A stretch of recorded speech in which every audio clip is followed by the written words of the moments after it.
The biography of Dr. Urishanie Govender. Dr. Urishanie Govender has a 30-year track record of success in business leadership, research, and sustainability as a director and senior executive in a variety of organizations and industries. Some of these industries and sectors include academia, zoological, mining, diamonds, cement, engineering, the public sector, and environmental and sustainability sectors. As a result of our innovative leadership, the companies and organizations it served have all seen sustained increment in strategy development, stakeholder engagement, market reach, people leadership, and academic research output. Dr. Govinda also has expertise in ESG, safety, environment, health, risk, general and project management, sustainability strategy, formulation, and public speaking.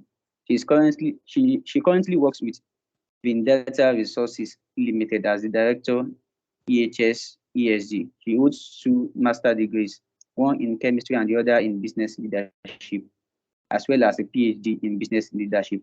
She is also pursuing a postdoctoral fellowship in the School of Mining Engineering at the University of Witwatersrand. Among men, she is a devoted wife to Nelson, a proud mother to Samantha and Unison, and mother-in-law to Urishanie.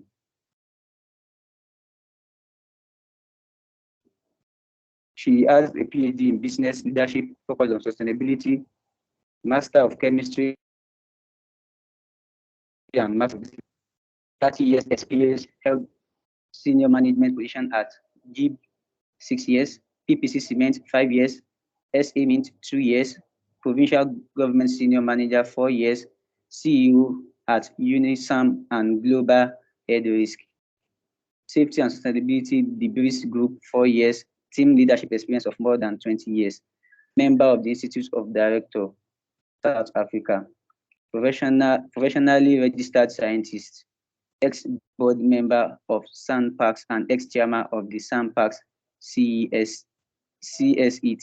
the Conservation and Social Economic Transformation Committee, member of numerous debris sustainability board committee, Global Reporting Initiative, GRA, Certified Sustainability Practitioner, natural leader who is appointed to chair industry association, passion for working with communities and partners on social upliftment and investment, postdoctoral fellowship at Leeds University School of Mining, lead the technology and competency mapping for ESG strategy enforcement, led the development of the pioneering Brilliance SHE and risk program at Debris and project management office member of the sustainability framework. And lastly, she lead Limited and the Engineering Council of Sustainability. So can we please welcome our guest, Dr. Urishanie Govender, and over to you, Sanelisiwe and Toby. Thank you.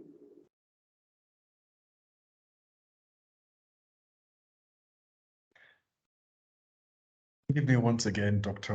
Urishanie. It is a privilege to have you. We're excited, and we know that we are going to learn a lot from you. Funny enough, and interestingly enough, your bio is the only bio we have had in the past 1 year that is 2 pages. It is amazing. Can we just hear 1 or 2 words from you before we start? Yes, thank you. Thank you so much. I'm really excited to meet the AfriMine community, to share my experiences, and completely humbled that you've invited me as your guest. I certainly didn't expect the bio to be read as it was. I think in a way there is an advantage, because at least now everybody present and those that are going to view in the future at least know what my career looked like, and when I respond, they know the space that I'm coming from. Thank you. Absolutely correct. That is very true. Some people who are joining us and don't know the company she currently works for, Vedanta is one of the world's largest mining company presently, and incidentally is one of the newest growing mining companies. Started from India and has presence all over the world. Currently, funny enough, one of our volunteers is currently working in Liberia and was telling me that the company he's working with is a subsidiary of Vedanta. So I'm excited because we know that this is a very rare privilege for us to have you. Thank you once again for accepting our invitation. Sally, over to you. You're muted, Sally. Thank you, Toby. I'd like to also extend a warm welcome to our guest. I'm particularly excited about this interview because I'm in the environmental space, so it would be very good to hear from you. So to get started, you've had such a fantastic track record. You've seen from your bio, which explains 2 pages, that you've worked in most sectors of the economy with involvement in chemistry, business leadership, and sustainability. So how did your career start? Was it planned or was it by fate? And how did you end up in the mining industry? Thank you. It's an interesting question. I suppose, like all matriculants, we want to do science and maths, and you're driven in that direction. So being part of the South African schooling system, I did what was called an S course, an S7 course, which included math, science, accounting. You come to a fork where you need to decide, do you do science, do you do finance? And I chose the science part.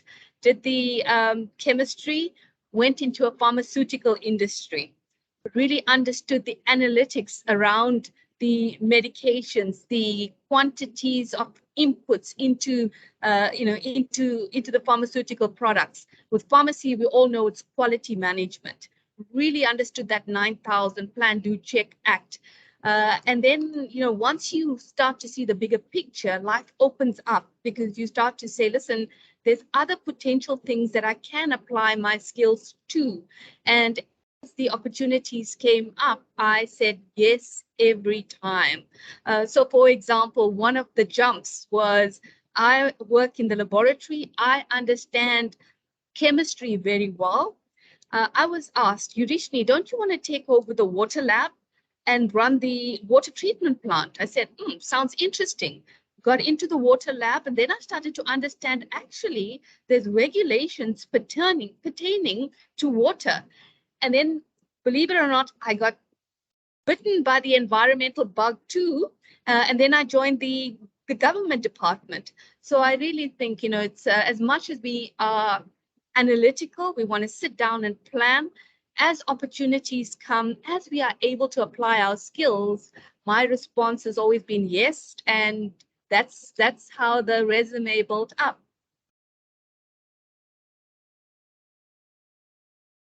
Beautiful.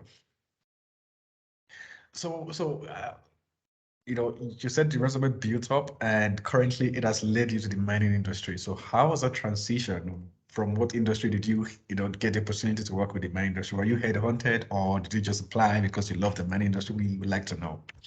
Yes, no, that's sure. That's a fair question. And my response has always been in terms of mining.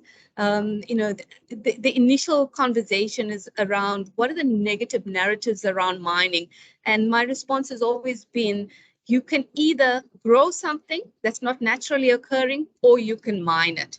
And we need to understand the makeup in terms of what do we grow, what do we mine, and manage those impacts. And that's how my career built. For me, it's really about understanding what are the inputs, the process, the outputs, and then managing it in such a way that we continue with the loops. So we got cradle to cradle. And it doesn't matter which industry you are in.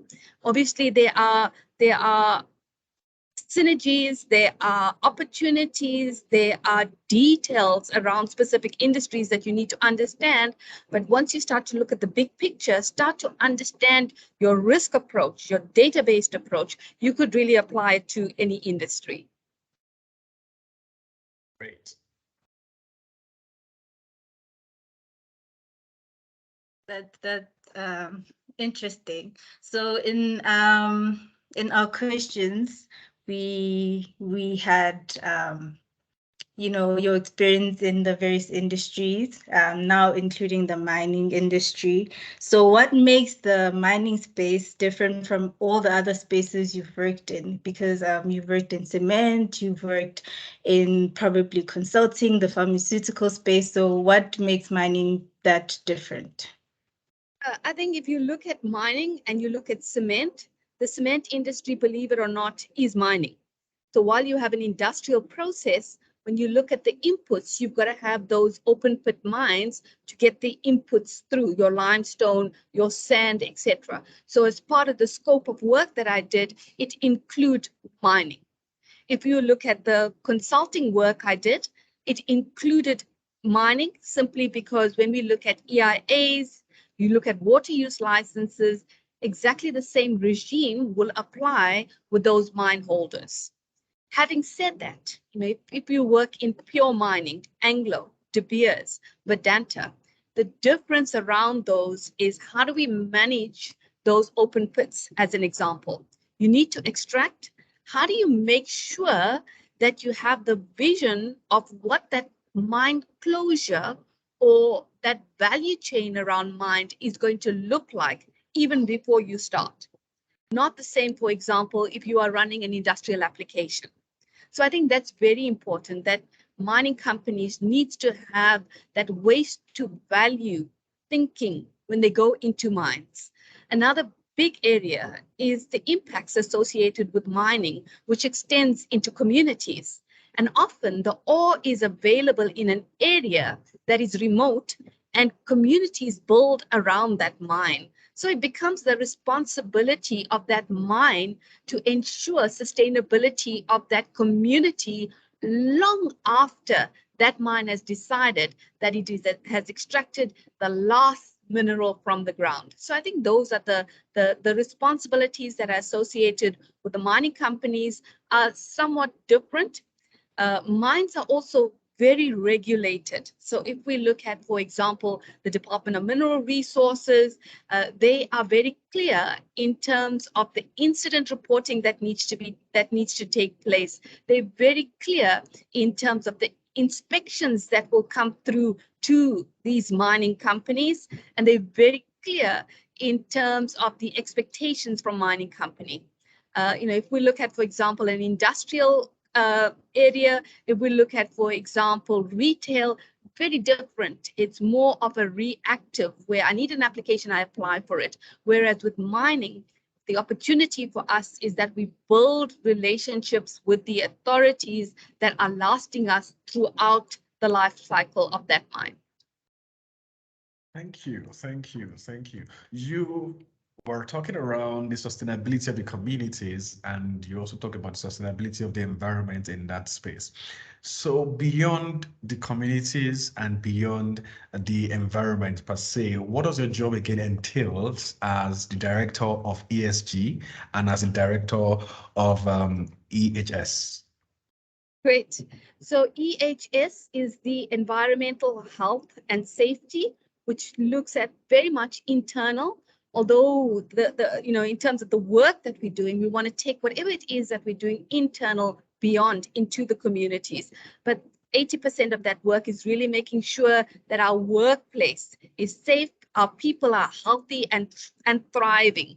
Then when we look at the ESG, that's really the external focus, where we look at the environmental, the social, and the governance elements. So in terms of my day-to-day work, I mean, I'm at Vedanta now for 4 months. So in order for me to define what is it that I am going to be doing on a day-to-day basis, the first thing that I did is I said, let's understand what is our ESG EHS framework and what targets are we going to drive. And these targets are long-term targets. So it's the 2030, which is the SDG. All of us are familiar with it. And then the 2050 goals.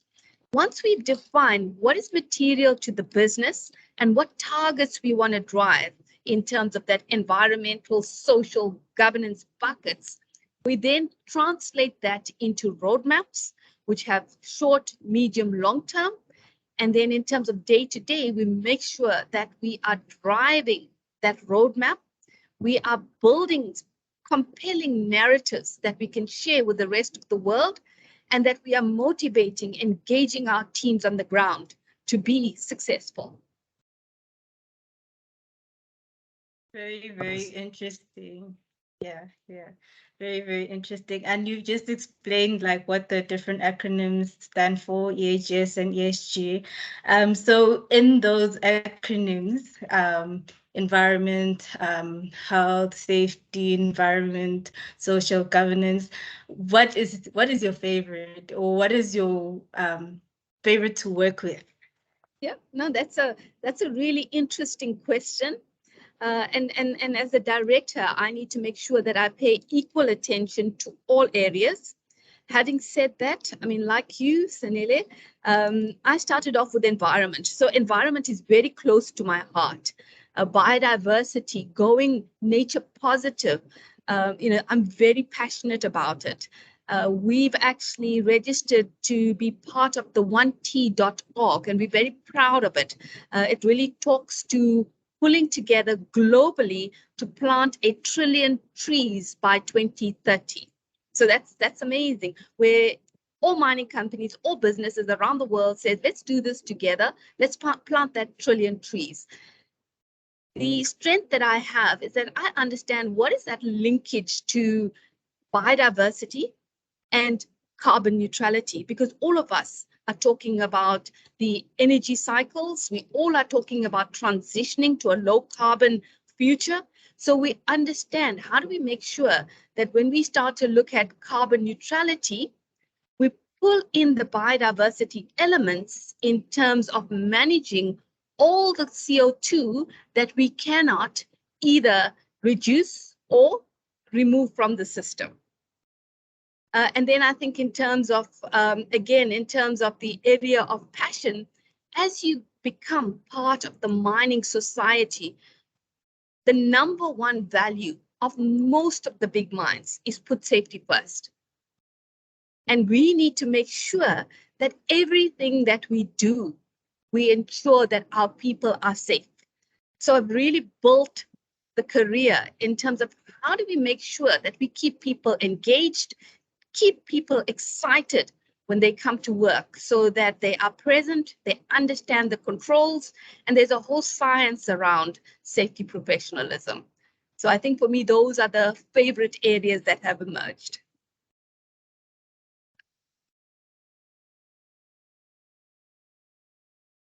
Toby, you're on mute, sorry. I was saying that was pretty amazing, particularly when you mentioned the environment and how it was linked to the everyday life of the community. I think for me, I was really excited about that one. So moving on from that, we know that, for you to function in this role very well, you would have to have a current knowledge of the global stats around environmental sustainability and similar topics. So what, in your opinion, or in few words, how would you describe the current state of those spaces? Yeah, great. For me, Toby, I think the big one, as I said, is that carbon neutrality. So we got to make sure that the mining industry, together with the other industries, are transitioning towards carbon neutral. So scope 1, scope 2, in terms of your CO2 emissions, the industries are doing well. Where we're not doing well is on that scope 3. So most of the companies have got carbon neutral targets to move towards that goal by 2050, some 2030, some even sooner. So I think for me, that's a big one. The other one relates to the health of the people, health of the community, and it really talks to that SDG 3 target, which is community health. And I think there we tend to be lagging. The mining companies especially have done very well in terms of that HIV target, which is 90, 90, 90. Some of them have even stretched to say 95, 95, 95. So in other words, what that means is that 95% of the people will be tested, 95% will be on treatment, and then 95% will be showing improvement based on that treatment. So it's amazing. And I think a lot of the companies have moved towards it. And as I said, the benefits, Toby, Sanile, that comes from this HIV focus is that reduction in mother-to-child transmission. It's absolutely heartwarming. I mean, some companies, for example, De Beers, where in the last 10, 12 years, there has been 0 babies that are HIV positive that are born to HIV positive moms. So I think, it's really heartwarming, a real legacy. Where we're not doing well again is if we look at the South African stats. As we stand today, there has been 42 fatalities, loss of lives. And we all really need to make sure that, being part of this AfriMine, being part of the community of mining, how do we make sure that we are really living, putting that safety first? And the advice there is really, we need to make sure that we're looking at those leading metrics, where we have people speaking up, people that are feeling psychologically safe. We're tracking hazard reporting rather than, incident reporting only. So I think really, from that perspective, there's a lot of work that we need to do, Toby, Sanile, in terms of making sure that the leaders within mining are looking out for a culture of safety leaders where people are speaking up. Thanks. Thank you. That's a great answer, and I totally agree. And I love how you speak with passion and you clearly look at the big picture. So going back to your career and what you've done, what are the attributes that you would say have been the common attributes in your success in the different industries? Thank you. I think, as a leader, as a person, we're always uncomfortable to speak about ourselves, about our attributes. We always look to others to tell us about our attributes. Having said that, I think it's very important that as leaders, we hold up that mirror so that we can understand, how do we progress as leaders and what is the support system we need around us. So one of the tools that are available is the Gallup Strengths. And I've done my strengths a few times. Most of the time, what has come out and remains number 1 is learner. And you can see it, the masters, the PhDs, just goes on. And that's how I've approached life. That's how I've approached work, that you need to learn. You need to make sure that you understand that data, knowledge is dynamic, and you got to keep up to date. So I think for me, that's important. The second thing that comes up as part of my strengths, those attributes, is that I'm an achiever. So once we've set a target, once we've set a goal, I will go all out of my way to make sure that we achieve it. The third attribute is my futuristic view. I always believe that we need to look long into the future and bring that future back into our reality through various scenarios and then choose the best path forward. And through that, we can be successful in the long run. And then the fourth one, which I also think is very important, is that relator. So once I have a vision, once I have a target, I'm able to speak to people in a way that will be compelling, and I will be able to bring them along with me so that together we are successful. And I found that recipe where, it's data-driven, it's based on knowledge, it's based on fact, it's based on a pathway to success, and to take people along with us. It's certainly something that works for me in the various industries. Thank you. Great. I think that was fascinating. The fact that you mentioned data and you had to relate those attributes to the metrics that you got, so was very fascinating. I think that's the most unique answers we've gotten from our guests in the past. So I think you've talked briefly about it in the previous question. When we're reading through your bio, we saw that the highest number of years you've used in any company is 6 years. Others 3, 4, 2. So would you advise anybody listening to you today to switch companies after 6 years, after 4 years like you've done, or would you recommend something different? That's an interesting question, Toby. And my colleagues have also pointed out, Urishanie, you don't stay more than 5, 6 years. And it's always been a company selecting me. And I think it's always been at a point where I am ready to move on, and that opportunity doesn't necessarily exist in the current company. I've always been happy where I was. There's a sense of restlessness that grows when you believe that you've learned a lot, you've engaged sufficiently, and you want to move to that next level. And I've been blessed that those doors have opened up, and you have a choice. You can either say, let me calm my restlessness and continue where I am. And that's not a bad thing. That could be a good thing. You could choose to motivate the business to move in a different path so that you can move along with them.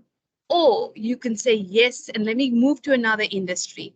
Let me start learning about diamonds and how they engage with consumers. Let me start understanding from Vedanta, how do we relate to our colleagues in India? How do we bring the Indian best practices into South Africa? And you open up a whole new door. So, for me, there's no right and wrong answers. I think we all know in terms of loyalty, companies are not expecting loyalty anymore. Companies are not expecting people to stay there for 20 years.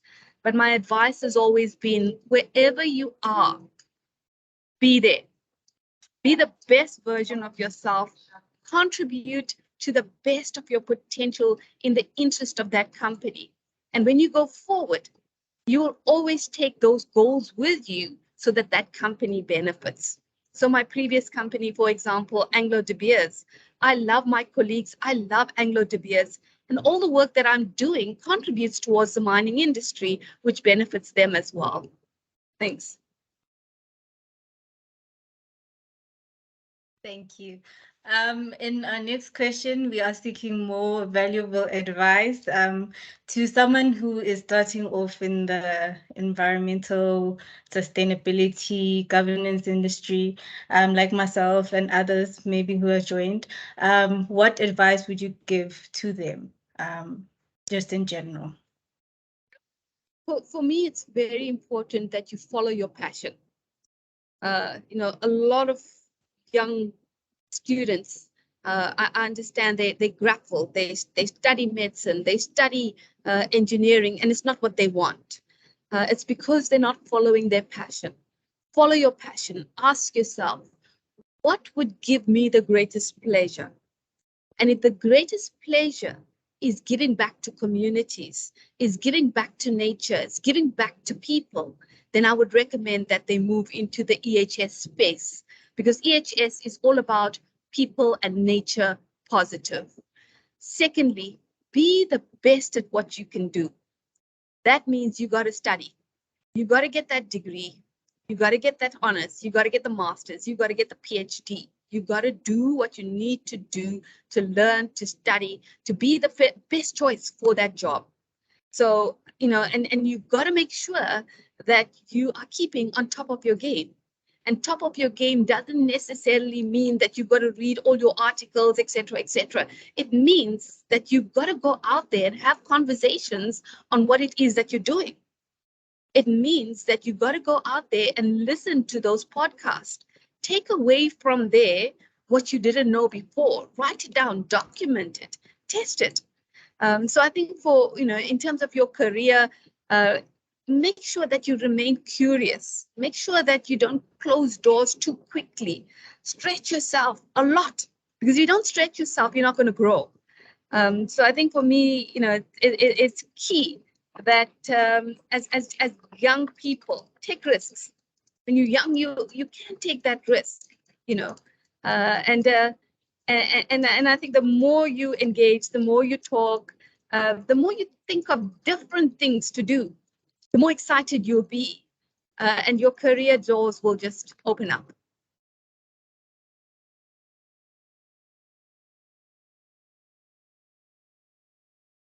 That was a very interesting feedback, and I think it's something that I would also take handy. It reminds me of many years ago before I started working, the amount of consumables I was consuming, about my career and how to navigate around my career. So thank you very much for reminding us of those importance, how important it's supposed to be, even when you are in the career that you want.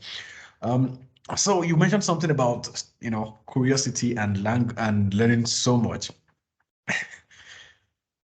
We also learned from your bio that you've had 4 degrees and you're pursuing the 5th one. Okay, at what point would you stop getting these degrees? And do you think they're as important as, and applicable in what you're doing? Thank you. As I said, my number one strength is learner. And, that's the first thing I say to people as well, learn. So I think that, Toby, Sanile, for me, I'm a mom, as I said, I'm a wife. So, I've always put my family first. And my family has always encouraged and motivated me to do my best. So it works well. Learning, reading, studying comes naturally, easily, because of my curious nature. And I'm blessed with a skill that I can write. So I think, based on those strengths, the more that I can give to the academic community, for me, the better. And there is no stop. There's no stop to learning.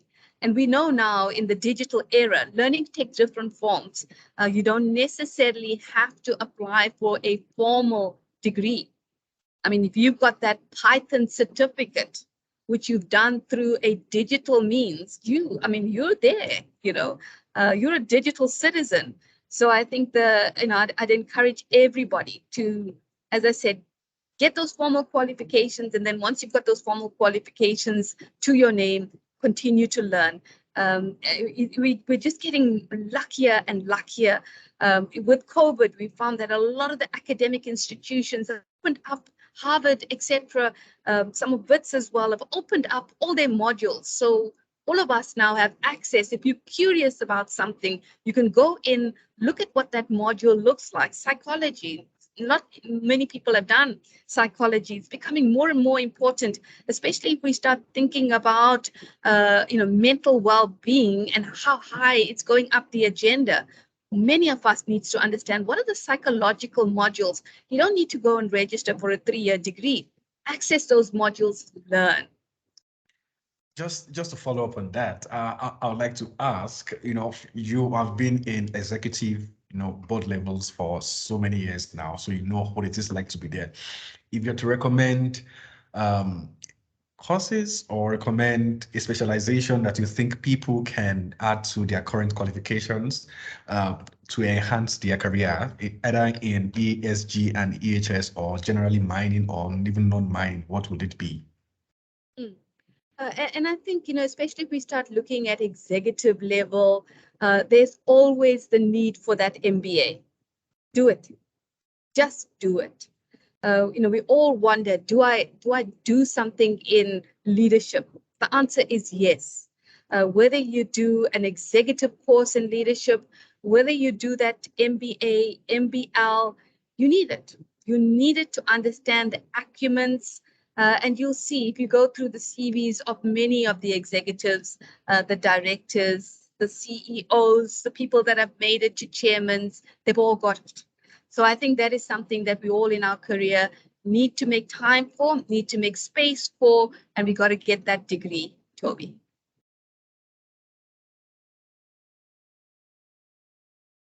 Now you've mentioned that you're a wife, you're a mom, you're studying, you are like Wonder Woman, and I personally, when I was doing my honors degree, I was struggling to manage, and I didn't have all these roles. So how do you juggle all these roles, and what do you do to just like de-stress after? Yep, that's a good question, and I think the point at which I struggled the most, Sanile, is when I did that MBA, because of the content. People always told me, Urishanie, you know what MBA is? It's marriage breaking activities. So, so I had to shuffle my schedule, and I asked myself, when does my family not need me? And the answer to that was 2 to 4 every morning. So 2 to 4 every morning, diligently, I would get up, understand which are the modules I need to cover, have that program set. So that 2 hours was just going through content every day. So I think, it's the response really is you got to make a plan. You put your family first, you let them know you're available, and they will love you for it. They will come to ask you, how can I support you to do what you need to do? And especially with women, I mean, our children love us. It comes naturally to them. They love mom, and they know when mom is in a good space and when mom needs time to study. And they know when mom is making lots of sacrifices, but she's still got that one more assignment that she needs to submit. You'll get the space. You look like a really talented lady, Sanile. So you can do it. You can do it. You have the confidence to enroll, and as long as you enroll, you need to put that achiever hat on and fly. Thank you. Thank you. We're taking a step back now to some of the roles projects that you were engaged in when you were working at those different companies. So I'm sure there are some spectacular ones that you can remember, and there are some ones that was not so nice.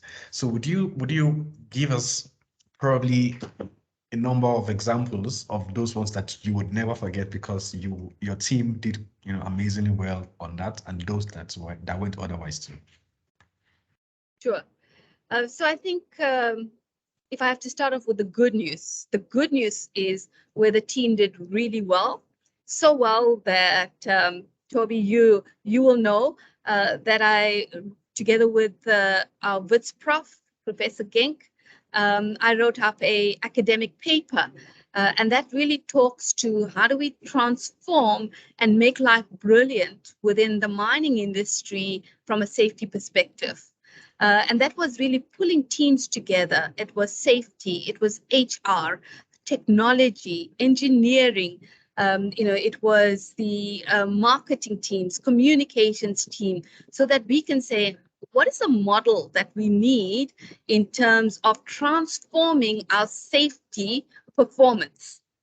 And the model that we came up with was the 4 C's, where we said culture is critical for safety transformation, and we need a culture of safety leadership.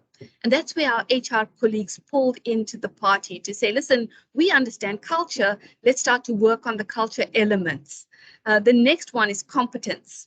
And again, competence is HR, but it's also the people on the ground. How do we make sure we build the competence of people so that they can understand what are hazards, what are high-risk areas, build those controls, and make sure that we are proactively managing them in the form of leading metrics. Then we talked about cultivating. Cultivating is values. Values is putting safety first. And another very important value is care.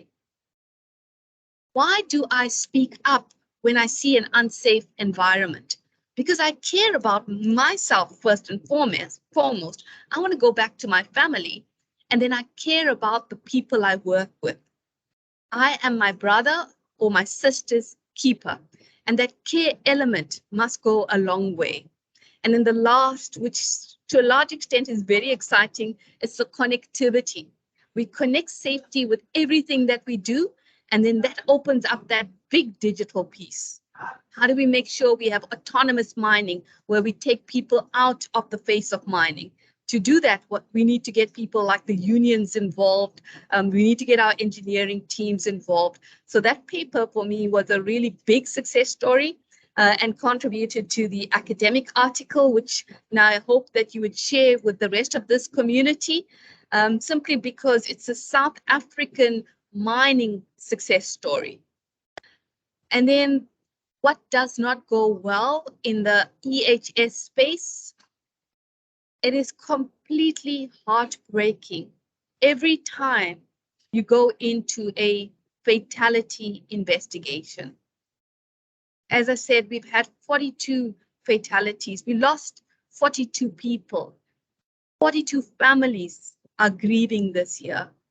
And we ask ourselves, as part of that process, what can we do better systemically? Not relating to that incident, what can we do more to shift the minds? That's what you're calling it. You're using this process to shift minds. What do we do to shift it to a point where people are so empowered that when they see unsafe conditions, they stop work?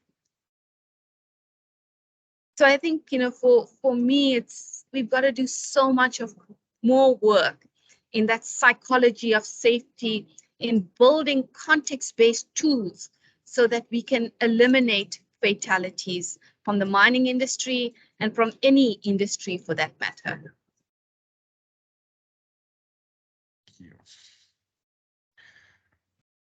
Thank you so much. I think we are towards the end of our interview, and to just close off, we'd like to ask you what legacy we know that you already have a long legacy, but what legacy would you like to leave in the current company you're in, or in general, as you further your career and your studies? Thank you. For me, as a legacy, I'd really like people to have said, I know Dr. Urishanie Govender, and she inspired me to learn and grow. I get goosebumps when I receive an email or a message from one of my previous colleagues that say, Urishanie, I've just finished the PhD. Urishanie, I've just finished the MBA.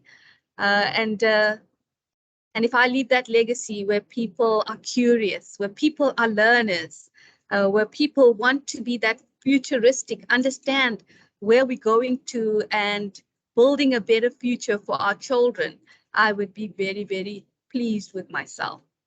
Thank you. Thank you for that wise words and food for thought. So I think each and every one of us would leave here wanting to strive to achieve some more. Just before we round up, we have some questions that we would like to pose to you that some of our listeners have posted on the chat group. If you still have questions, you can post it and we'll read it out to our guests. So the first one is from Akinyemi Ulushola, and is saying, as we know that there is no section in mining that doesn't have hazard, in what ways can EHS help the employees to avoid issues or sicknesses? Oh, yeah. No, that's very good. It's a good question. And I think the first thing that we need to understand is, what is our baseline risk assessment? So what are the risks that we have? And there are really exciting tools that are out there in terms of the bow ties. What's on the left-hand side? What's on the right-hand side? Develop those controls. Make sure that we implement those controls, and we have we're monitoring those data analytics, and we have checks and balances in place to ensure that there's continuous improvement. So, and then we need to make sure that we're building those competence in the people so that people can understand what those trends are showing them, and they can understand and build activations that are context-based. All right. Thank you. Thank you so much for that answer. Analytics, understand your baseline and track it. That's simply how to go about it. On that note, we don't have any more questions, but I have been able to also put the link of the document that she spoke about, the write-up on how to build a culture, how to integrate the forces into safety for your organization. So in case you're working with a mining company or just any company and you think you can apply this framework, just look at the content that I just put on the chat group and you would interact with it. And on that note, we'd like to say thank you very much to Dr. Urishanie for accepting our invitation and sharing your journey with us. I think we've learned so much, and I'm sure each and every person that has listened to you for the past 30 to 45 minutes can say the same thing. Thank you very much, and please have an amazing evening. Thank you. Bye all. Bye.